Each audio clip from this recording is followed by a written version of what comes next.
période de remise en question éveille chez beaucoup de personnes des peurs.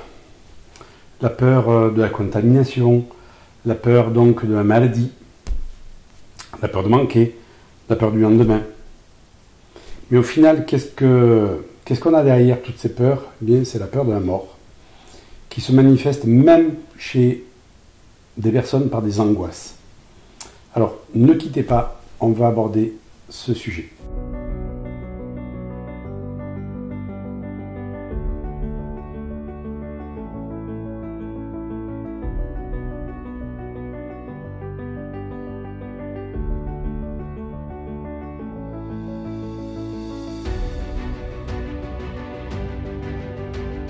J'ai longtemps été habité par la peur de la mort.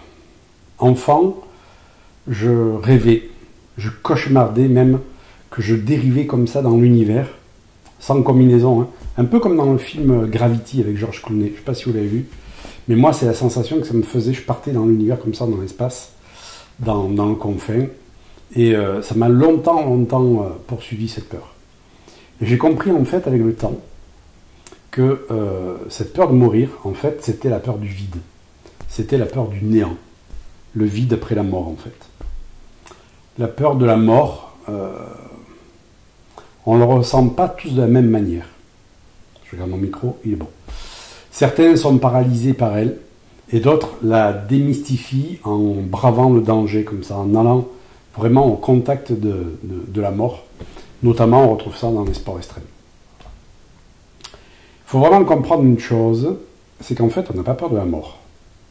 On a peur de l'image que l'on a de la mort. On a peur de la représentation. On a peur, en fait, de ce qu'on représente à travers notre imagination de la mort. Et ça se fait à travers la banque de données, de nos croyances, de notre parcours personnel, de notre, comme je l'ai dit, de notre imagination. Si je prends l'exemple de mon père, il était athée, mon père, mais en tout cas, il n'avait pas peur de la mort. Il avait combattu donc sur 2 guerres. Et en fait, il avait tellement été au contact de la mort, il était tellement passé près d'elle plein de fois, qu'en fait, il n'avait pas peur. Et d'ailleurs, de nombreux témoignages montrent que beaucoup de personnes qui l'ont frôlé, eh bien, n'en ont plus peur. Il n'y a qu'à voir tous les témoignages de NDE, de personnes qui effectivement sont passées très près de la mort, ben, elles n'ont plus peur de la mort et en fait elles se sont servies de ça pour donner un sens encore plus riche à leur vie, en reconsidérant l'importance que la vie avait pour elles en fait. Moi j'ai pas eu l'occasion de faire une NDE. J'ai suivi de nombreux enseignements spirituels donc sur la mort, qui m'ont appris effectivement qu'il y avait une vie après la mort. J'en suis persuadé. Mais c'est resté très longtemps mental, je dirais. C'était pas intégré à l'intérieur de moi. Du coup, il persistait quand même cette peur de la mort. Alors, je vais vous dire comment elle est partie, cette peur de la mort, sans travailler dessus, en fait, puisque dès que je travaillais dessus, ben, ça donnait pas grand-chose. Ce qui fait qu'aujourd'hui, je dis ça de façon pas héroïque, hein, mais virus ou pas virus, ça change rien pour moi. Et comme je l'ai dit, je dis pas ça de façon héroïque, ni en faisant le brave. C'est un fait, tout simplement. La peur sur un temps prolongé, ben, elle épuise notre système immunitaire. C'est ce que je voulais vous dire. Elle diminue notre taux vibratoire. Et ça, il faut le savoir, c'est que on peut effectivement avoir une peur sur un court laps de temps, mais dès qu'elle est prolongée, eh bien, ça va flinguer notre système immunitaire. On a tous un taux vibratoire, hein, de par notre alimentation, notre mode de vie, notre patrimoine génétique, hein, bien sûr, mais le virus aussi, il a une vibration, puisque c'est un élément du vivant. Et plus votre taux vibratoire descend, en fait, et la peur fait ça, eh bien plus on se rapproche du taux vibratoire de ce virus, plus on risque de le contracter. C'est pour cela qu'il est nécessaire de prendre soin de sa santé par son alimentation, bien entendu, son mode de vie, et aussi son psychisme.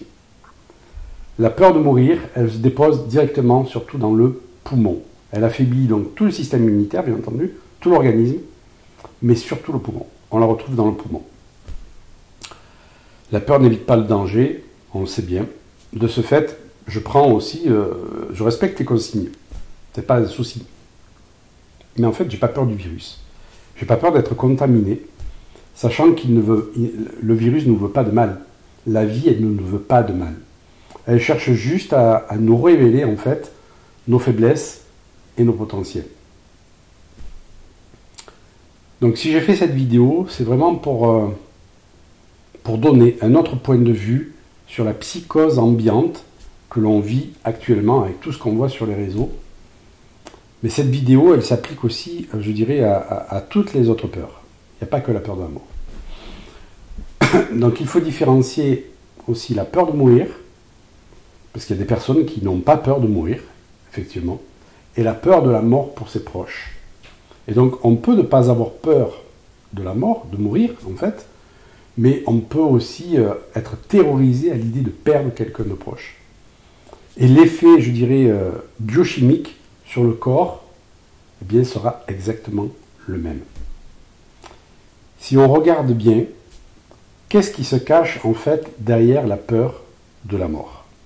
On va retrouver déjà la peur du néant, la peur d'être seul dans l'immensité, le vide, le noir, la peur d'être perdu, d'inconnu. Moi, c'est ce dont je souffrais. Cette peur du néant, c'est aussi donc le vide, je l'ai dit, mais c'est aussi le vide que l'on sent en soi. Et on retrouve à ce niveau la peur de l'abandon, la peur d'être seul, la peur d'être isolé, en errance. C'était vraiment ma blessure prioritaire.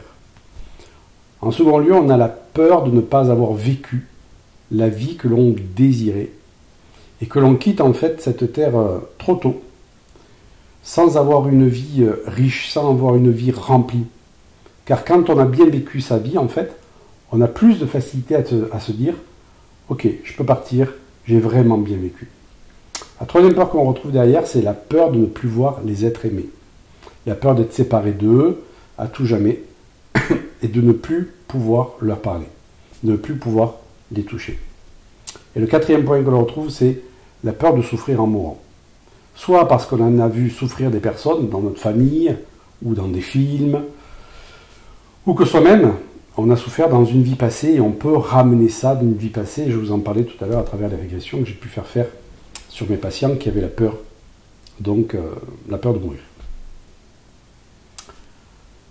La mort, elle fait partie du cycle de la vie.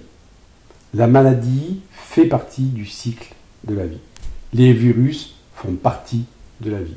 Les épreuves font partie de la vie. La douleur fait partie de la vie. Et tout a un sens. La vie, elle nous aime trop haut pour nous faire vivre des choses, en fait, qui n'ont pas de sens. Elle veut nous faire évoluer la vie. Et donc, c'est pour ça qu'elle nous fait traverser ça. Mais quand on ne comprend pas certaines choses, et c'est là on l'a vu depuis la nuit des temps, eh bien on va faire quoi? On va diaboliser ces choses-là, et on va les rejeter, on va les juger. Il y a 4 domaines dans lesquels l'homme est dans le fantasme, en fait, et dans le rejet. C'est la paix et pas la guerre. C'est le plaisir et pas la douleur. C'est la vie, mais pas la mort. C'est le paradis, mais pas l'enfer. Et on a enfin la santé, mais pas la maladie. Donc, pas de microbes, pas de virus, pas de bactéries. Ce sont les 4 seuls endroits où il y a ce fantasme et où on ne considère pas qu'il y a l'équilibre. On considère qu'il y a l'équilibre entre le chaud, le froid, le blanc, le noir, le léger, le lourd, le jour, la nuit. On ne cherche pas à vouloir qu'à vivre de la chaleur ou que du jour. Ça n'a pas de sens. Et en fait, il y a vraiment ce fantasme dans ces 4 domaines où on ne veut qu'une seule polarité. On ne veut absolument pas du tout l'autre et on la diabolise. Et en fait, en diabolisant les choses, on perd l'intérêt de cette chose, de la compréhension de cette chose. Et la vision classique de la maladie par excellence, c'est quoi? C'est que c'est mal et qu'il faut à tout prix l'éradiquer, qu'il faut l'anéantir, il faut la combattre, il faut la lutter. On nous a dit qu'on était en guerre contre le virus, en lutte contre le cancer. Et en fait, on ne voit que la finalité, mais on ne voit pas le cheminement qui a conduit à une situation comme la maladie, qui a conduit à une situation comme la pandémie. En médecine, par excellence, il y a beaucoup de fantasmes. et de rejet. La classique, la médecine conventionnelle, rejette la médecine naturelle rejette la médecine classique, alors qu'il y a de l'intelligence dans les deux médecines. Il y a de l'intelligence en tout. La maladie, même si elle n'est pas agréable, et c'est évident, c'est pas agréable, c'est pas elle le problème. Mais en fait, c'est une conséquence d'un problème qui était là en amont, d'un vrai problème. Et le problème, c'était quoi? C'est le terrain. C'est le terrain physique, le terrain militaire, le terrain émotionnel, le terrain mental. La maladie, c'est pas quelque chose de mal. Elle te dit seulement quelque chose et elle t'enseigne quelque chose. Et en fait, il nous faut comprendre son message. Et ça, c'est le plus important. Son message, c'est qu'on ne sait pas choisir. On ne sait pas prioriser. C'est vraiment le message important. La maladie, c'est une situation où les forces de vie, en fait, sont déséquilibrées. Ça a engendré un chaos. Et à partir du moment où on va remettre dans l'équilibre, qu'on va restabiliser les choses, eh bien, il y a des miracles qui peuvent arriver. À partir du moment où on remet les choses en équilibre, et là, on est dans une situation où il n'y a plus d'équilibre. Et donc, c'est pour ça qu'il y a du chaos. Par exemple, il y a beaucoup de personnes qui attendent d'avoir un cancer pour enfin commencer la vie qui les inspire. Si la maladie leur permet de le faire, bien entendu. Et c'est souvent, même si ça a été dur, ce sont les mots des gens qui en sont sortis, qui disent que le fait de traverser cette maladie, ça a été une bénédiction, une opportunité. Et d'autres, comme je l'ai dit, il y en a d'autres qui en morts, bien entendu, et c'est la vie. Le problème, est-ce que c'est le cancer? Non, c'est la vie, en fait, qu'on ne s'est pas donnée en amont. Ou le fait qu'on, tout simplement, on ne s'est pas choisi.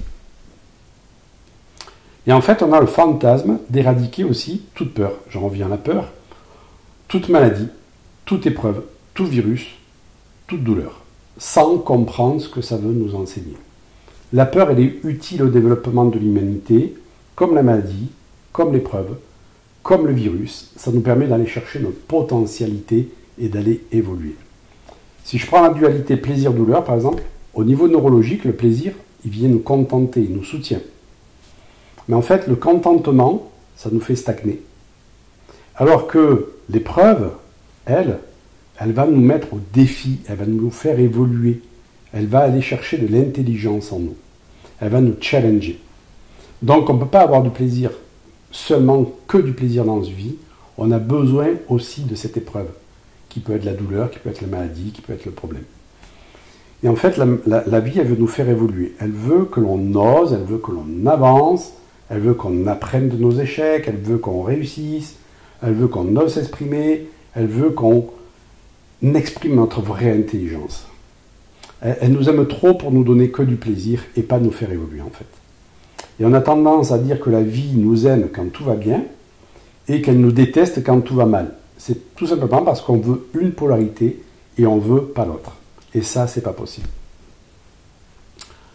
Tout ceci pour vous dire que la peur, elle a un sens en fait. On veut éradiquer cette peur, on veut éradiquer ce qui est inconfortable de partout. On le voit sur les réseaux sociaux. Hein. On nous balance, il ne faut pas avoir peur. Ok, mais quand on a peur, c'est déjà trop tard. C'est bien gentil, mais c'est pas en disant ça qu'on n'a plus peur. C'est pas vrai. Et donc c'est pour ça que je fais cette vidéo pour aider les gens à dépasser cette peur. Comme je l'ai dit, la peur, elle a un sens, c'est celui de nous challenger, de nous remettre en question et de venir nous enseigner. Donc, comme je le disais, on est toujours dans le rejet de ce qui ne nous plaît pas, au lieu de comprendre ce qu'il peut y avoir derrière. Et je le répète parce que ce point, il est super important. Pourquoi je vis cette peur de la mort? Eh bien, tout simplement, c'est parce qu'elle a quelque chose à m'enseigner sur mon mode de vie.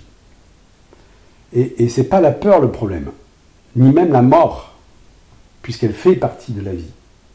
En fait, c'est comment je remplis ma vie. Il est là le vrai problème.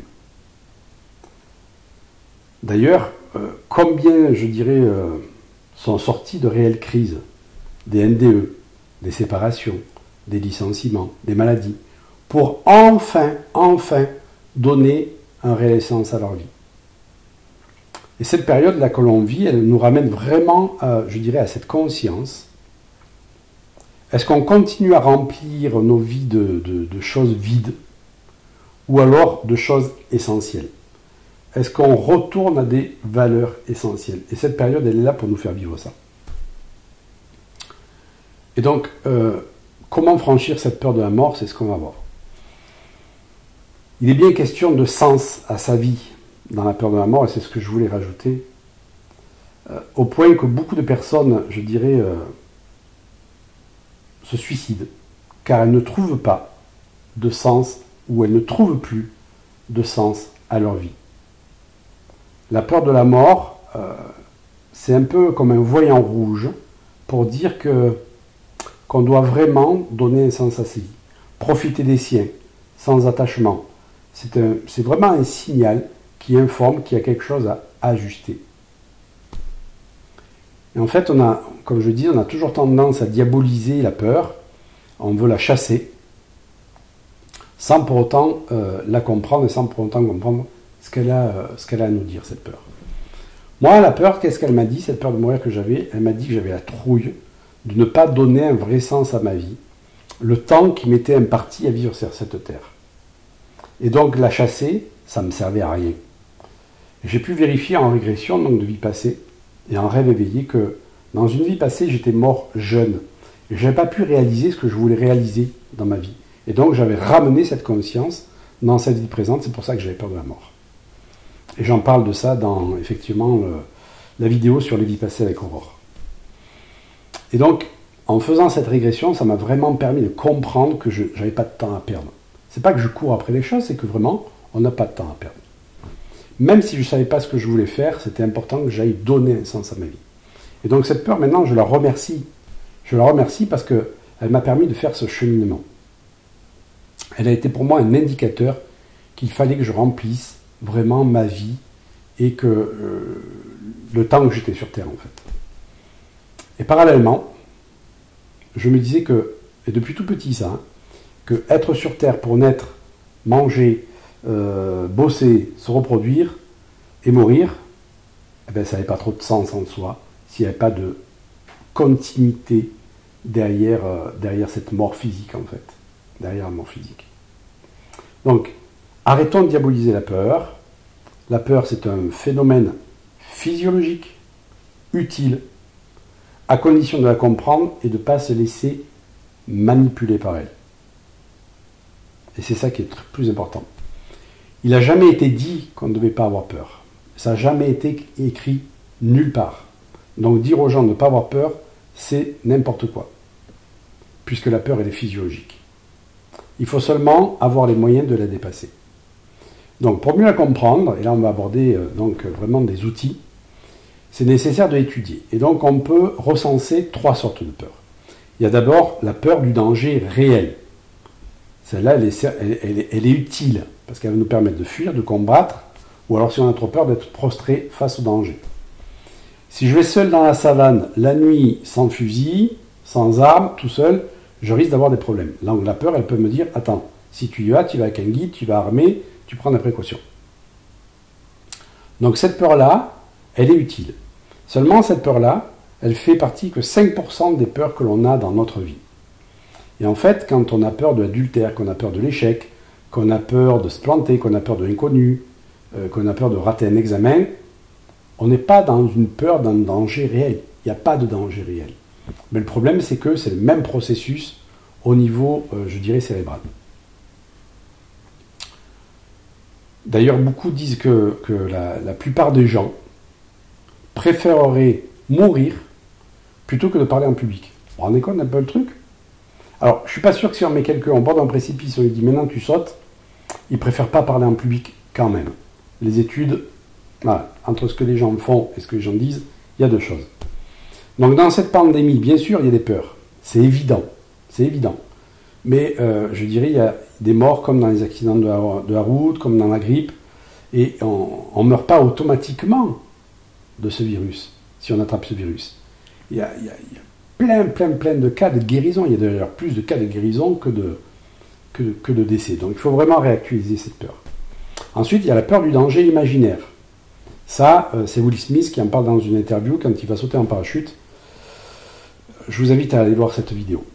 Et ça, c'est la situation où on voit plus le côté, je dirais, inconvénient que le côté avantage. On voit plus le côté négatif que le côté positif. La peur de l'inconnu, par exemple, on ne sait pas les cadeaux que peuvent nous offrir le fait d'aller vers l'inconnu.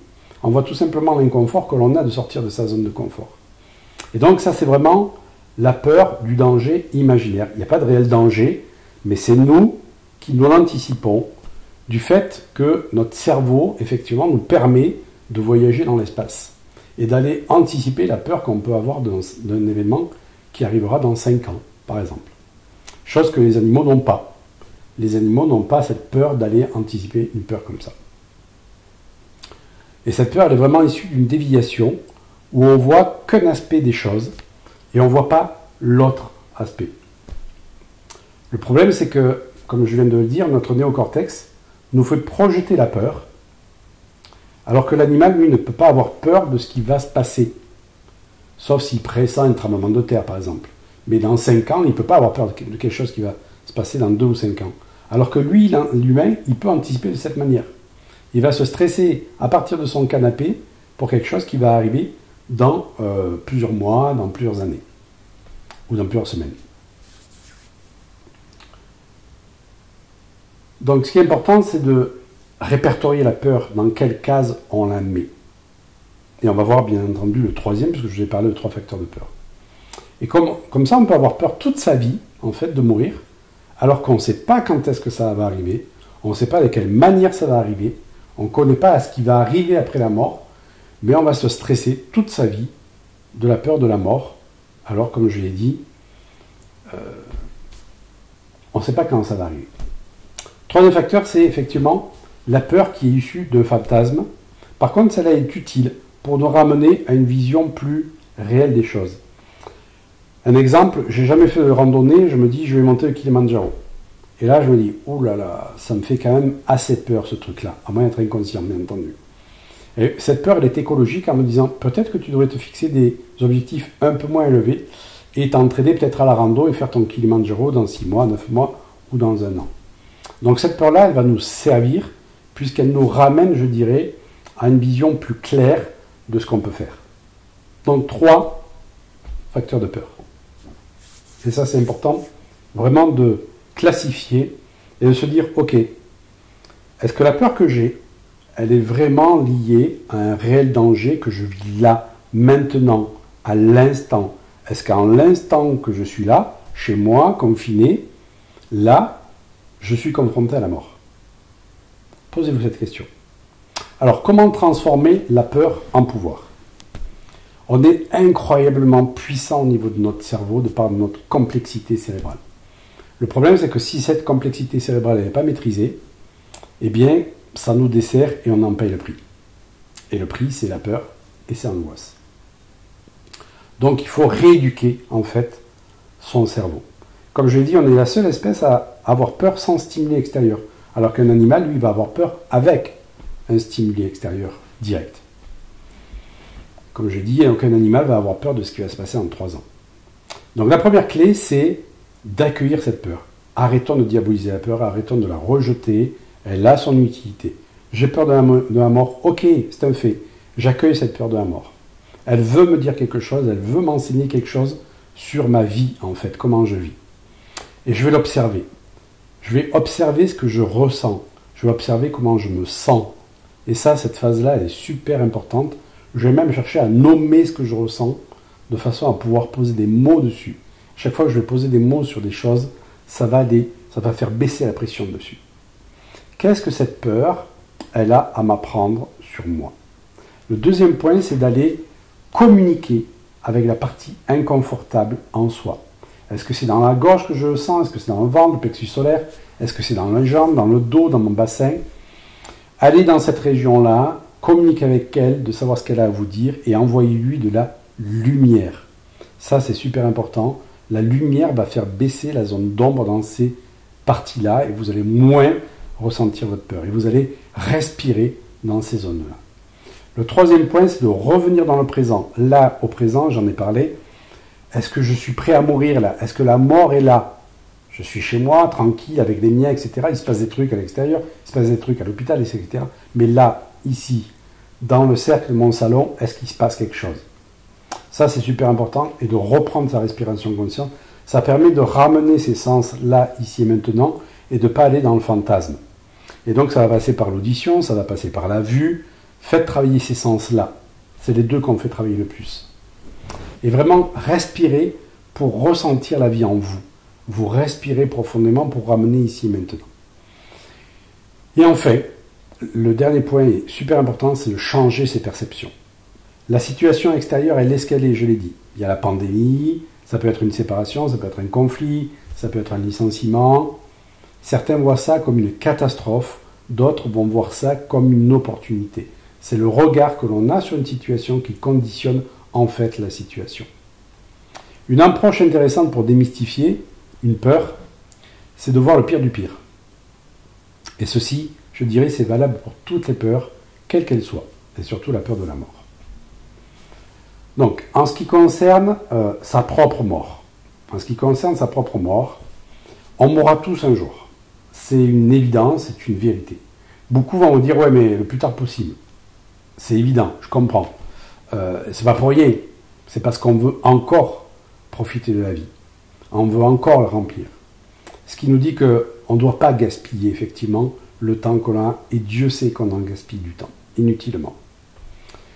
Donc, à part de se suicider, ce n'est pas nous qui choisissons, je dirais, consciemment, le moment de notre mort, ni comment elle va se dérouler. Alors, puisque je vais mourir un jour, de toute manière, je ne sais pas quand ça va se passer, quelque part, pourquoi m'inquiéter? Vous allez me dire, ouais, mais c'est bien gentil, ça, c'est bien, c'est plus fort que moi, J'ai des peurs, j'ai des angoisses, et c'est ok. Et c'est ok. Mais raison de plus pour reprendre les rênes. Raison de plus pour reprendre le pouvoir, donc avec les moyens que là, je vais vous donner.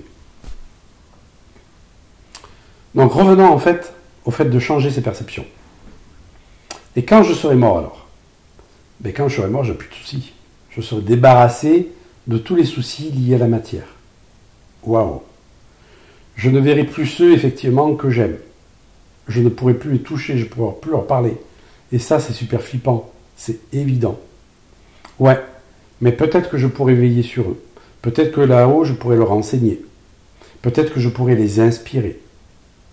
Et peut-être que le temps que, je dirais, je vais passer là-haut, il n'est pas le même qu'en bas. Peut-être que 30 ans en bas, ça équivaut à 15 jours passés là-haut. On peut voir ça aussi. On peut voir les choses comme ça. Donc c'est vrai que si je meurs, ben, les gens qui m'entourent vont être malheureux, c'est évident. Mais ils vont continuer à vivre. Ça, c'est vraiment voir les choses dans le pire du pire pour démystifier la peur. Suivez bien le processus. Donc, on va reprendre vraiment les peurs cachées derrière la peur de la mort. J'ai dit qu'il y en avait 4. Et on va essayer de les voir sous un autre angle, de changer la perception que l'on a dessus. Il y a ensuite la peur de ne pas se réaliser dans sa vie. On a vu que la peur qui venait du vide intérieur, de ne pas se réaliser, c'est ce qui était important pour soi en fait. C'est à nous donc de remplir ce vide. C'est à nous de le faire en donnant un sens profond à sa vie tant qu'il est encore temps, à ses valeurs, à ses rêves. Mais comme je l'ai dit, pas demain, aujourd'hui, maintenant. En fait, il faut se reconcentrer sur la vie que l'on veut mener et non la mort qui peut nous rattraper. C'est ça le focus qu'il faut faire. Moi, j'ai constaté que plus je donnais de sens à ma vie, plus j'allais vers mes rêves, plus je faisais ce que j'avais envie de faire, la peur de la mort est diminuée, mais toute seule, sans bosser dessus. Plus vous nourrissez votre vie, moins vous aurez de regrets de partir, et ça, c'est une évidence.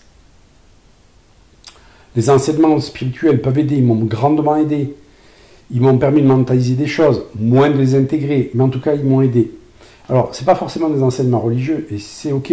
Si vous n'êtes pas ok avec la religion, il y a plein d'enseignements spirituels qui sont religieux. Et je vous invite vraiment à vous plonger là-dedans. Cette période de confinement, elle est propice à l'intériorisation et à aller étudier. En ce qui concerne la peur du néant, c'est ce que j'avais moi. Méditez, intériorisez-vous. Apprenez à être bien avec vous-même. Respirez, prenez du temps pour vous. Coupez la télé, coupez toute source extérieure. Juste avec vous. Et vous verrez qu'en pratiquant cela un peu tous les jours, et un peu plus tous les jours, pas à pas, votre peur du néant, votre peur d'abandon, elle va disparaître. Car vous allez vous sentir rempli de cette lumière. Et vous saurez que cette lumière ne vous quittera pas quand vous quitterez ce monde-là. Ça mettra peut-être du temps, ça va mettre du temps, mais vraiment, ça vaut le coup d'essayer. Moi, c'est le processus que j'ai fait qui m'a permis de me dire, pas de me dire, de ressentir que quand je vais partir, cette lumière, elle va être là et je ne me retrouverai pas dans le néant. Donc, le fait, c'est de cultiver sa lumière intérieure. Vraiment, vraiment, vraiment, pour chasser cette ombre qui est là à l'intérieur de nous. Pas pour la chasser, pour l'éclairer. Donc, passez du temps avec vous-même dans l'introspection. Et ce confinement, il tombe à point nommé pour ça. C'est vraiment une merveilleuse occasion pour revenir à des valeurs essentielles. Et revenir à soi, s'occuper de soi, méditer, respirer, rester avec vous. En ce qui concerne la peur de souffrir, je dis, il y avait la peur de souffrir derrière la peur de la mort. Là aussi, on s'angoisse pour quelque chose qu'on ne sait pas quand ça va arriver, ni comment ça va arriver. Qui nous a dit, qu'est-ce qui nous dit qu'on va souffrir en mourant? On ne sait pas. Pourquoi aller extrapoler des choses comme ça? Peut-être que vous allez mourir sans aucune douleur. Moi, j'ai fait faire beaucoup de régressions à des personnes qui avaient cette peur de la mort. Et je me suis aperçu qu'il y avait, je dirais, des mal morts, c'est-à-dire des morts très douloureuses dans des vies passées. Et en pacifiant ce qui s'était passé, en bossant dessus, la mort disparaissait. Moi, c'est ce qui s'est passé pour moi, parce que j'étais mort jeune dans le froid. Une fois débarrassé donc de ma peur du néant, c'est ce que j'ai fait, en méditant, en me remplissant de ma lumière et en me libérant de la peur d'abandon, et en remplissant en fait ma vie du sens que je voulais lui donner, j'ai pu voir les choses de plus haut. Et je vous propose ça. C'est effectivement d'imaginer comment les choses peuvent être là-haut. Là-haut, ça peut être dans le ciel, dans le cosmos. Et je m'imaginais regarder la vie sur Terre comme ça, depuis les cieux, depuis le cosmos. Et en fait de rigoler à tout le souci et tout le sérieux que je m'avais apporté dans ma vie. Et c'est quelque chose que j'utilise vachement souvent, ça de prendre du recul comme ça. Et enfin, en ce qui concerne la peur de perdre l'autre, là c'est un paragraphe un peu plus grand. Je vais essayer de développer.